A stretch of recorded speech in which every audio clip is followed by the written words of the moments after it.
warahmatullahi wabarakatuh. Waalaikumsalam. Alhamdulillah kita pada malam hari ini bersama tokoh yang cukup penting sekali ya, Bang Insinyur Akbar Faisal. Siapa yang nggak kenal beliau? Terutama apabila dikait-kaitkan dengan kondisi beliau ini orang yang termasuk pendiri lah ya di Nasdem itu dan tokoh ya. Dan saya kira tentu akan bisa memberikan keterangan-keterangan terhadap harap-harap cemas rakyat ini. Rakyat ini kan kita tahu gelombang dukungan terhadap Anies atau kemarahan orang kepada rezim kan jadi nggak jelas. Tetapi ada semangat rakyat itu ingin perubahan karena Anies cukup didukung dari rencana 3 partai. Tapi kan sampai saat detik ini itu kan masih Nasdem. Saya nggak ngerti ada apa hubungan Nasdem dengan PKS, dan yang lebih dikhawatirkan lagi apabila kemudian tahu-tahu PKS kemudian tidak jadi memberikan mungkin pertanyaannya cukup pendek tapi panjang nanti jawabannya. Silakan Bang. Iya, saya rasa soal Mas Anies Baswedan sebagai seseorang yang digadang-gadang hari ini untuk maju sebagai calon presiden pada pemilu 2024 itu adalah sah haknya, ya kan? Dan tampaknya sudah ada satu partai yang bersedia untuk memberi ruang, mengendorse dia, bahkan sudah mendeklarasikannya. Dalam hal ini Partai Nasdem. Dan kita lihat bagaimana kemudian upaya Nasdem itu untuk mengangkat agenda ini menjadi sebuah kenyataan, dalam hal ini menjadikan Anies sebagai presiden. Cuman saja atas nama aturan permainan dibutuhkan dukungan yang lebih besar lagi, dalam hal ini partai, karena Nasdem tidak cukup. Ada dua yang digadang-gadang kan, PKS dengan Demokrat. Tadi Abang bicara tentang PKS. Saya tidak terlalu paham apa yang sedang terjadi. Kenapa kemudian PKS belum menyatakan dukungannya? Bahkan sebenarnya pertanyaan yang paling lebih mendasar lagi adalah, benar nggak sih sebenarnya ada nama Anies di kantongnya PKS kan? Betul. Soal Demokrat itu juga hal yang sama. Meskipun antara PKS dengan Demokrat berbeda problem dalam hal bagaimana memberikan dukungan kepada Anies dan bergabung dengan Nasdem. Sejujurnya saya tidak tahu ya Bang ya, apa yang terjadi di PKS soal itu. Soal kemudian ada beberapa pihak yang tampaknya sudah tidak cukup sabar untuk mengharapkan PKS menyatakan dukungannya, ya juga sebuah realitas, ya kan? Itu sudah terbaca di ruang publik. Tapi mungkin hanya ini semata soal skenario saja. Saya malah sebenarnya lebih berpikir adalah agar kemudian terbuka ruang permainan ini menjadi lebih cantik, lebih terukur. Alangkah baiknya kalau kemudian Mas Anies menunjukkan atau menyatakan dalam bahasa yang lebih gamblang lagi, lebih maju lagi tentang seperti apa wajah Indonesia kelak kalau dia misalnya menjadi seorang presiden. Siapa tahu mungkin juga PKS menunggu itu. Kalau misalnya saya memberikan dukungan kepada Mas Anies sebagai calon presiden dan bergabung dengan koalisinya Pak Surya Paloh, seperti ini nantinya Indonesia. Mungkin saja barangkali ada komunikasi antara mereka. Jadi tidak perlu aliansi ini sampai menuntut Anies misalnya bertindak sebagai oposisi. Cukup dengan bagaimana wajah ke depan itu. Saya rasa iya kan. Kalau dinyatakan juga sebagai oposisi, sejujurnya saya tidak terlalu menemukan pola yang cukup kuat untuk menyatakan itu. Lawang Nasdem masih sampai sekarang masih pendukung pemerintah kok. Mas Anies adalah mantan menterinya Jokowi, mantan gubernur DKI Jakarta. Ya mau tidak mau tetap harus berkoordinasi dengan pusat. Nah ini yang kita khawatir itu, masyarakat itu cukup cemas karena ada beberapa persoalan. Ada perpanjangan 3 periode lah, ada penghentian ini, terus teman-teman yang tadinya juga kelompok-kelompok yang keras terhadap itu namanya sudah mulai ada yang terganggu-ganggu. Dan terakhir saya dengar kabar katanya PKS juga belum pasti. Ini kan kasihan masyarakat ini yang berharap-harap satu perubahan itu dari mengusung Anies Rashid Baswedan ini. Kalau kemudian dihubungkan dengan isu tentang apakah ada penambahan masa jabatan presiden jadi 3 periode atau penundaan pemilu, itu menurut saya dari kacamata saya dan sikap saya tampaknya itu kecil kemungkinannya dan tidak boleh terjadi. Karena kita melakukan sebuah pelanggaran serius pada kesepakatan besar kita bernama konstitusi itu. Saya tidak melihat ruang untuk itu, Bang. Tapi kemudian apakah partai-partai calon pendukung PKS ini, calon pendukung Mas Anies ini termasuk PKS, apakah bisa dihubungkan antara belum munculnya dukungan secara resmi kepada Anies dihubungkan dengan wacana penundaan itu? Apakah ada korelasinya? Saya nggak paham. Tapi ada masukan, kan Bang Akbar ini kan juga dekat lah sama umat Islam ya. Kalau memberikan masukan kepada teman-teman yang di relawan ataupun orang yang berharap pada Anies itu nanti menjadi presiden mendatang, mungkin ada saran-saran karena banyak sekali tokoh-tokoh seperti Bang Akbar ini juga belum terhubung nih nampaknya dengan. Iya, kalau saya sih gini, Bang. Teman-teman katakanlah misalnya dari komunitas kelompok Islam atau kelompok organisasi Islam misalnya atau bahkan partai-partai Islam memberikan dukungan ke Anies itu sah. Menurut saya itu sangat wajar sekali. Cuman saya berharap sih sebenarnya permainan kita naikkan satu level.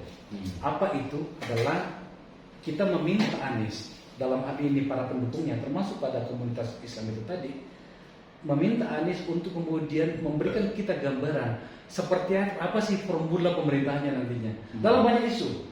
Bagaimana tentang oligarki, bagaimana tentang penegakan hukum, bagaimana tentang wajah teknologi, bagaimana segala macam. Kalau Abang gimana? Misalnya kita lihat ada dukungan orang dari Kristen, dari Katolik, dari berbagai macam, dia mempercayakan kepada Anies, itu apa bayangan mereka menurut Abang? Menurut saya mereka bahkan barangkali maju selangkah gitu ya.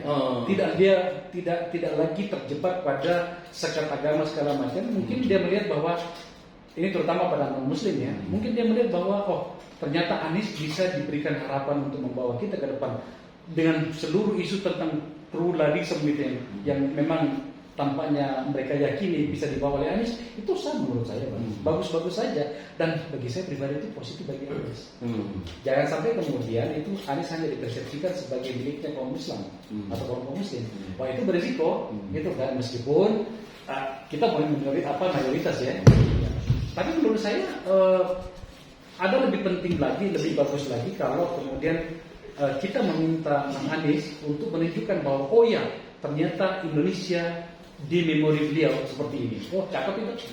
Kita maju selangkah kan Jadi harapan itu nampaknya bisa terpenuhi nggak? Anies menjadi capres secara formal dengan dukungan-dukungan yang ada. Sebab saya mendengar kabar orang-orang makin Anies serius berarti makin dia tidak akan bisa maju. Ini kan boleh-boleh saja. Kalau ya namanya juga rumor ya Bang. Itu bisa saja seperti itu. Tapi kalau saya sih realitas politiknya nanti kita lihat. Apakah sudah tertutup peluang bagi Anies? Sama sekali tidak. Menurut saya masih terbuka peluang.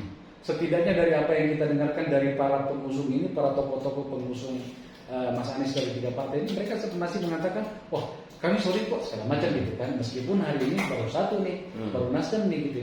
Tapi menurut saya selalu ada peluang. Namanya politik itu selalu ada ruang bagaimana orang memainkan dirinya.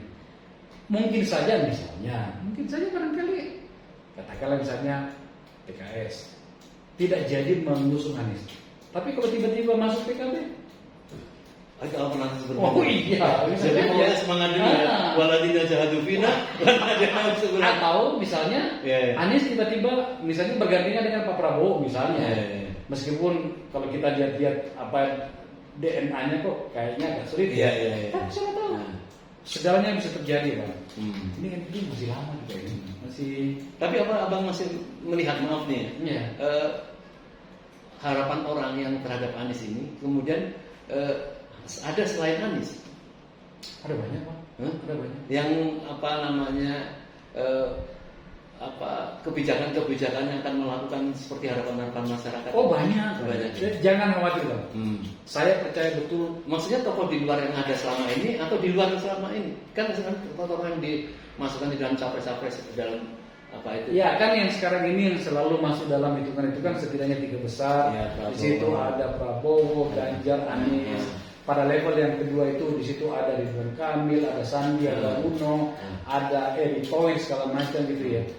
Oh, ada Mbak Puan, ya ada Pak Erlangga gitu. Makanya di kalangan itu atau di luar itu?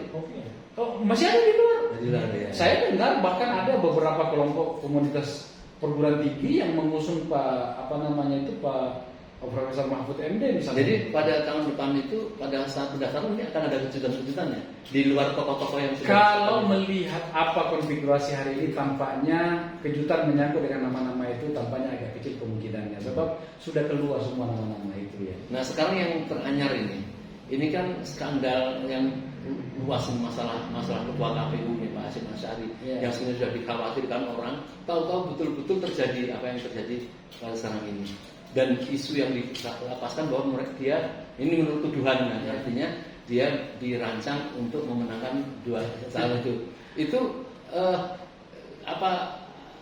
kemudian akan terjadi satu protes yang meningkat dari masyarakat untuk menghentikan pemenang itu atau calon-calon yang disebutkan diskreditasi. Saya tidak terlalu terbiasa mempercayai rumor Bang.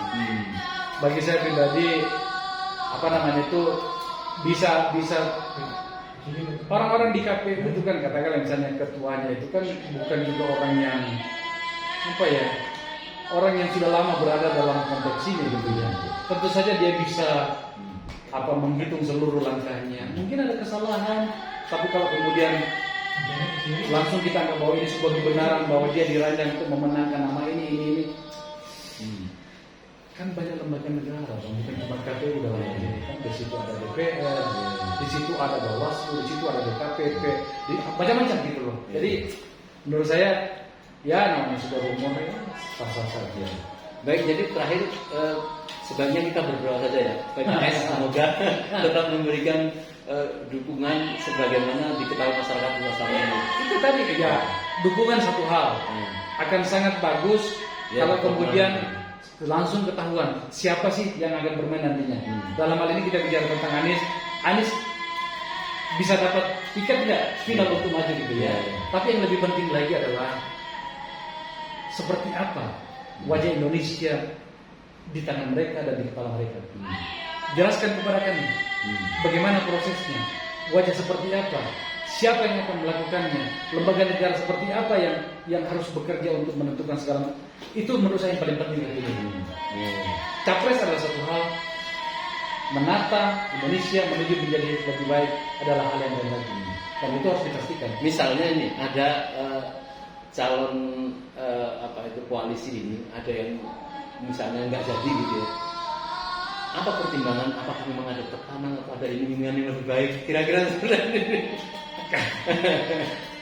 Ya, rumor mengatakan ada tekanan segala macam, tapi menurut saya nggak logik ya.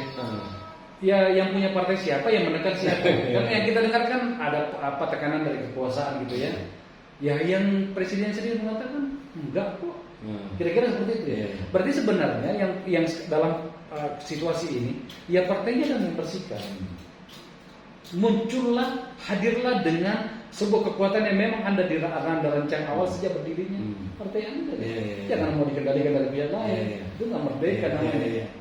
Jadi menurut saya lucu, ada banyak rumor yang berkembang, tapi tampaknya kita baik-baik saja. Baik pemirsa, bahagia sekali kita bisa dapat waktu sedikit dari Bang Akbar. Tapi tentunya masyarakat tentu berharap pada Bang Akbar untuk mendukung rakyat. Rakyat yang mana? Yang rakyat yang ada kepengen terjadi satu perubahan. Ya.